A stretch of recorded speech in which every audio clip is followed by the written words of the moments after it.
We'd like to start the press conference by Minister Kamikawa. Minister, the floor is yours.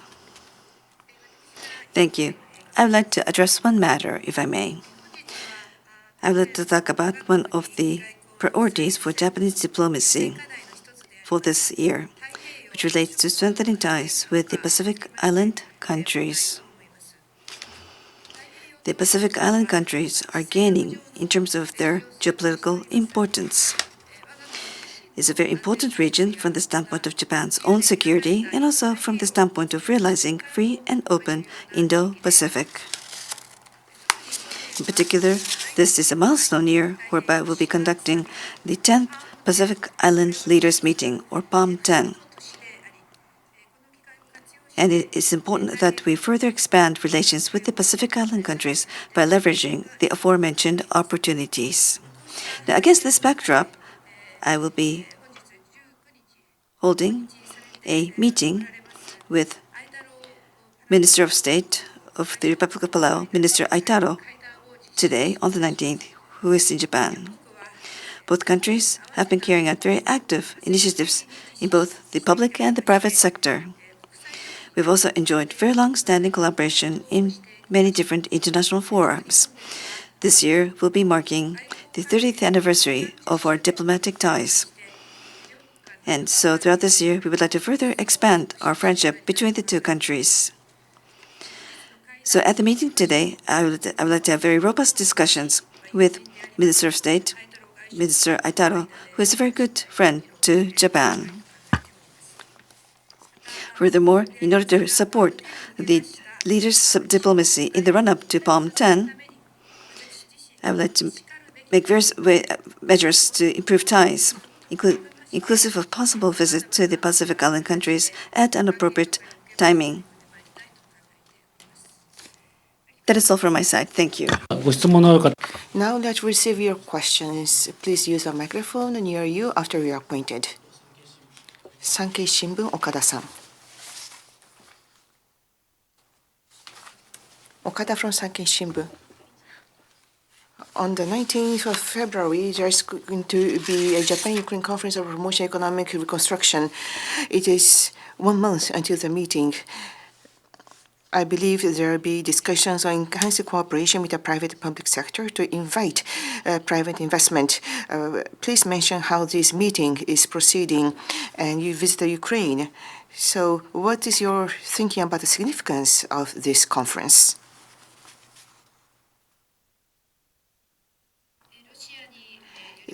The incursion by Russia into Ukraine is an outrage shaking the basics of international order.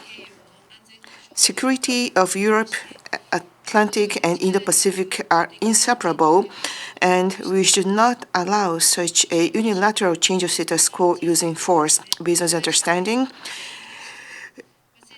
Japan has been actively engaged in this issue in cooperation with the international community, including the G7. My visit to Ukraine on the 7th, on that occasion, I directly communicated to President Zelensky about our intention of continuing strong support to Ukraine. And also, in addition to having meetings with the government people of Ukraine, I visited Bucha and directly talked with women and children.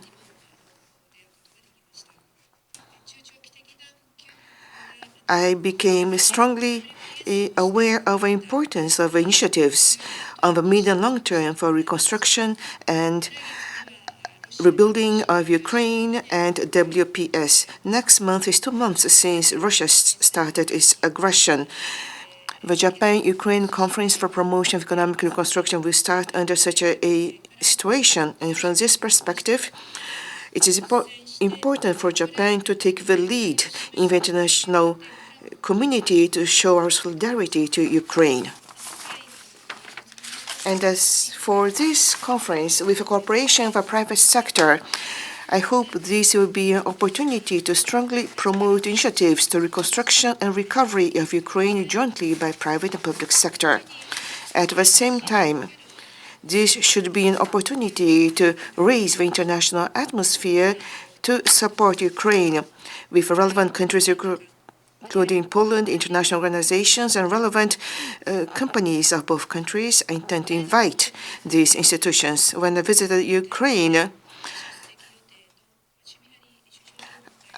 with Prime Minister Shmyhal, who is planning to attend the conference, I have exchanged views with the Prime Minister, and we hope we can sign more than 10 memorandums of cooperation at this conference.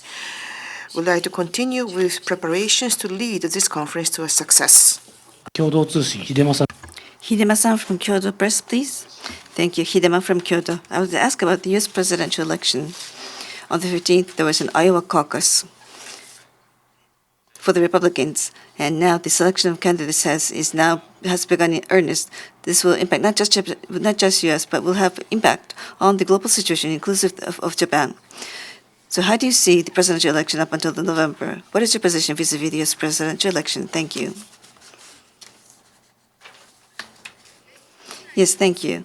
With regard to the with regard to the election within the United States domestically, I would like to refrain from making a comment on the domestic election. However, at the same time, the U.S.-Japan Security Alliance is indeed the linchpin of Japan's diplomacy and security policy.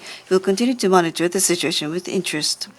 Now, if I may further add, the bond between Japan and the United States has become even more deeper throughout the last year after Japan served as the G7 presidency. And I believe that the coordination between Japan and the United States is stronger ever than before. In that regard, with regard to the importance of U.S.-Japan alliance, I believe this is a common recognition between all the parties in the United States. So as far as the Japanese government is concerned, we want to make sure that we'll further enhance ties in the relationship with the United States. Thank you. Hidema-san from Kyodo Tsushin, additional question? Yes. I have another question. On the 17th, Secretary of State Biden redesignated the Houthis as a terror organization. When they lifted, that was for the purpose of the peace in Yemen. And what's your take about this redesignation? That is my first question. And Japan expresses support for the attacks on the Houthis by the US and the UK. But there are concerns about the chain of retaliation, repercussions to the Gaza Strip, and also with worries of escalation of the battle. What is your position about this attack? Your first question on the 17th of January, the U.S. Department of State designated the Houthis as a specially designated global terrorist group. I understand they made that announcement on that date. For Japan, all actions that obstruct the free and safe navigation of ships are unacceptable, and Japan resolutely condemns the continued attack by the Houthis on the ships. Based on United Nations Security Council Resolution 2140, measures were taken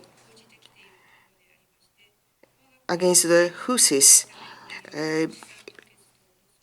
for organizations designated by Security Council Sanction Committee, and Japan has taken measures such as the freezing of assets. We will not eliminate all possibilities and make decisions from a comprehensive perspective and continue to consider whether measures are necessary or not. As for your second question, the situation in the Gaza, since this started, Japan has continued to ask for the early settling down of the situation and continued with perseverance diplomatic efforts to prevent repercussions into other regions. We are strongly concerned about the current situation. As I mentioned earlier, As far as Japan is concerned, Japan resolutely condemns the continued attack on the ships caused by the Houthis. The recent attack to the Houthis by the US and the UK, I understand this is a measure to prevent deterioration of the situation. We would like to continue to closely cooperate with relevant countries, including the United States, and play Japan's role to realize the freedom of navigation and take necessary measures. Igarashi-san from NHK, please. Thank you. Igarashi from NHK. I would like to ask about North Korea. I understand that North Korea has announced that they've carried out the testing of underwater nuclear weapon system called HALE in the East of Japan. They're saying that this is a response to the joint training drill between Japan, US, and South Korea. What is Japan's view? Yes, with regard to North Korea, we are aware of the report that in last March and April as well, they've also carried out a similar nuclear weapon testing under the name of HALE. Japan has always continues to maintain interest by gathering information, analysis, but then I would like to refrain from making comment on any specific item.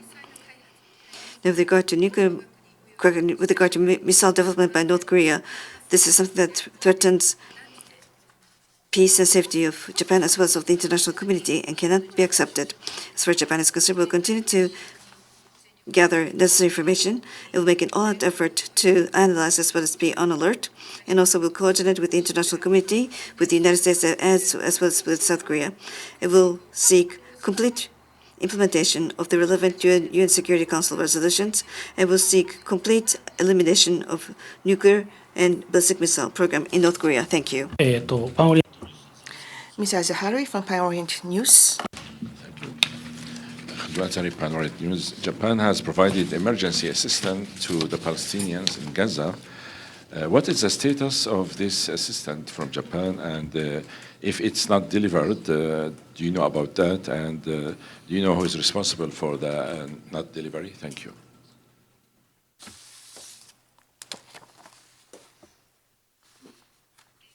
With regards to humanitarian aid,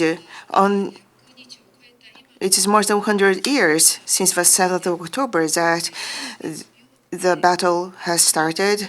Winter is coming. I understand that people are in a difficult situation. And on this situation, I'm strongly concerned about it.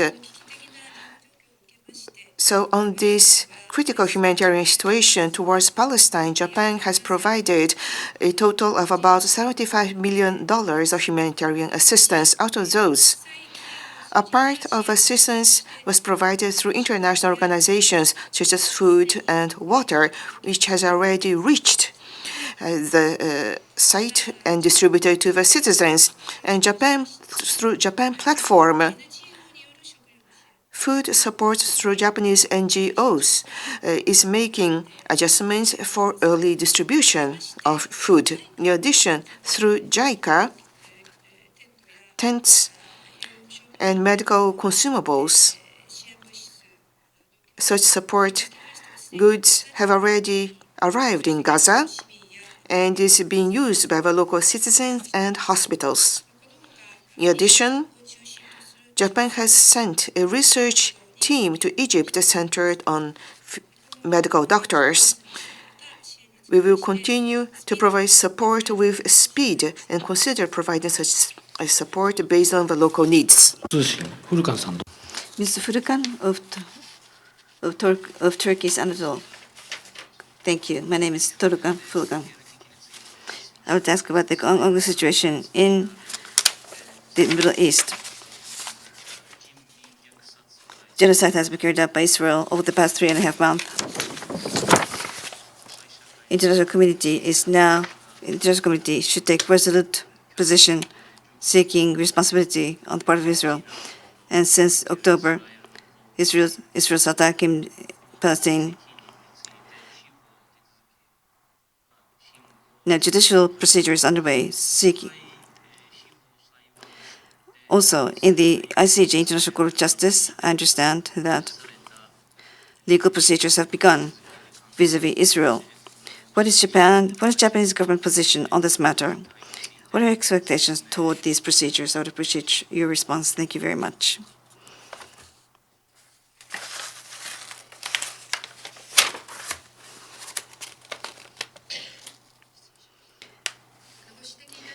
Yes, with regard to the evaluation pertaining to application of the Convention on the Prevention of Genocide toward actions taken by Israel, the International Court of Justice is now carrying out its deliberations at this moment.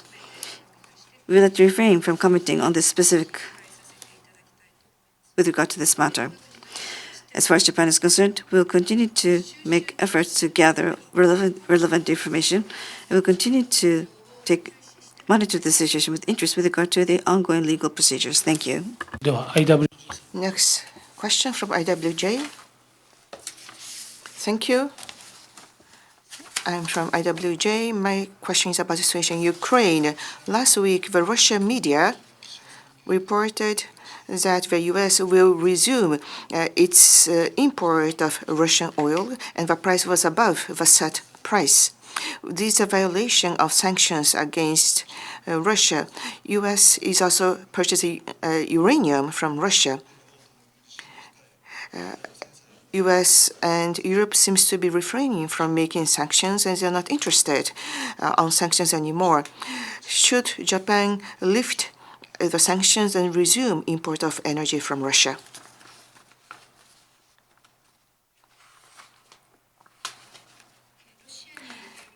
The aggression of Russia into Ukraine is an attempt of unilateral change of a status quo by force. This is an outrage that shakes the basics of international order, not only in Europe but also in Asia, and it's necessary to show that such action needs to be paid for. Japan will continue to closely cooperate with the international community, including the G7, and has conducted sanctions against Russia in the area of energy, including based on the G7 leaders meeting, including oil and coal. Japan is going to phase out dependency on Russian energy. We will continue to take tough sanctions in cooperation with the international community, including the G7, to stop Russia's aggression. Last question, Igarashi-san from NHK. This will be the last question. Please go ahead. Thank you, Igarashi from NHK. I will talk about the political fund scandal involving LDP.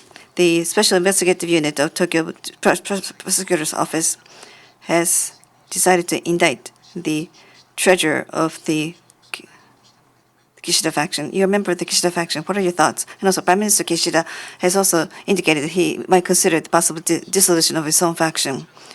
What are your thoughts on this matter? Thank you.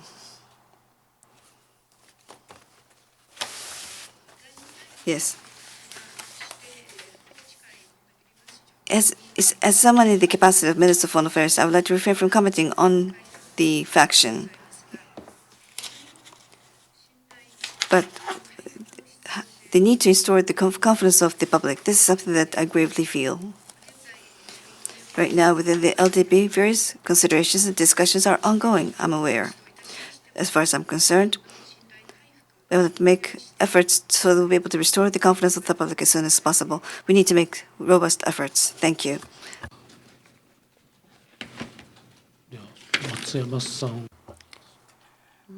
Matsuyama-san, is that a relevant question?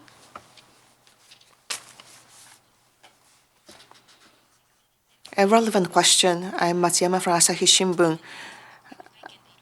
There were questions at the press conference after the cabinet meeting to recover trust from the people. You mentioned you must take actions for that purpose. Prime Minister Kishida expressed the dissolution of the faction. Do you think that will directly lead to recover of a trust of the public. And from your position, what do you think is necessary to recover the trust from the public?